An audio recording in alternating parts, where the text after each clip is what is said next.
आज का दिन एक बहुत अहम दिन है, बहुत भावनिक है मेरे लिए, क्योंकि मैं एक नई शुरुआत कर रही हूँ। लोग ये जानते हैं कि हम कितने हिम्मत वाले, कितने लड़ने वाले हैं। हमने कभी भी हमारे फैमिली के इश्यूज को लोगों के बीच में आने नहीं दिया। हम लड़ेंगे भी और जीतेंगे भी, और सिर्फ एक आधार पे काम किया है, काम करेंगे। दादा ने हमारा साथ दिया, तो हम दादा के साथ हैं और जनता हमारे साथ है। आज का दिन एक बहुत अहम दिन है, बहुत भावनिक है मेरे लिए, क्योंकि मैं एक नई शुरुआत कर रही हूँ। जो कि ये शुरुआत मेरी राजनीति में नहीं है, लेकिन विधानसभा चुनाव पहली बार लड़ रही हूँ, और ऐसे जगह पे लड़ रही हूँ जिधर मेरे पिताजी ऑलरेडी एक आमदार रह चुके हैं, और उनके जगह पे आना या उनकी जगह को लेना मेरे लिए एक बहुत इमोशनल है। और खास करके जब हमारे फैमिलीज के इतने इश्यूज हो चुके हैं, लेकिन लोग ये जानते हैं कि हम कितने हिम्मत वाले, कितने लड़ने वाले हैं। हमने कभी भी हमारे फैमिली के इश्यूज को लोगों के बीच में आने नहीं दिया, और वो उसको दूर रखते हुए उनके शॉर्ट टर्म एब्सेंस में भी हमने पूरी ताकत से लोगों के बीच में अनुशक्ति नगर की जनता के लिए काम किया। लोगों ने मेरे ऊपर भरोसा दिखाया उनके एब्सेंस में, और उनके आने के बाद भी वो भरोसा हमने कायम रखा। और लोगों के ऊपर, लोगों का जो भरोसा था मेरे साथ वो रहा। लोग हमारे से प्यार करते हैं और वो जानते हैं कि ये लड़की अपने पिताजी के साथ और पिताजी के बगैर भी काम कर रही थी, तो ये हमारे लिए सही कैंडिडेट है। नवाब भाई का एक नारा है कि लड़ेंगे जीतेंगे, तो अब ऐसा लग रहा है कि धीरे धीरे आप लोग उसी तरफ जा रहे हैं। क्या हम लड़ेंगे भी और जीतेंगे भी, और सिर्फ एक आधार पे काम किया है, काम करेंगे।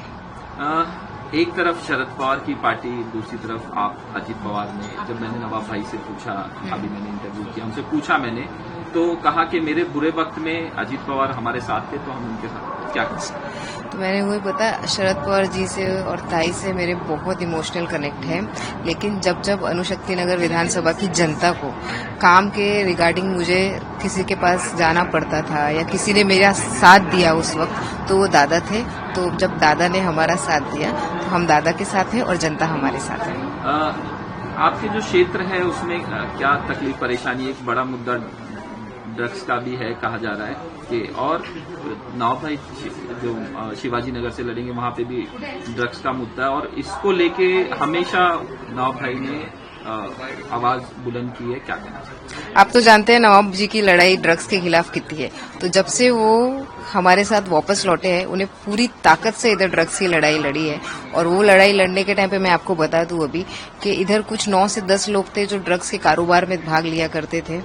उनके ऊपर पूरी तरीके से कार्रवाई हुई है। एक जन कोई फरार है, और ये जो अभी हमारे एरिया में आपको ड्रग्स की बीमारी दिख रही है, वो आसपास के एरिया से फैलते हुए इधर आ रही है। अब वो बीमारी का इलाज करने का हमने वो भी ठान लिया है।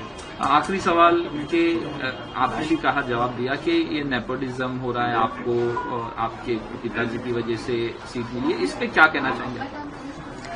देखिए, मैं नवाब मलिक साहब की बेटी हूँ, उसके ऊपर मुझे बहुत गर्व है और मैं प्राउड फील करती हूँ उसके ऊपर। हर बेटी अपने बाप की बेटी होने का प्राउड फील करती है।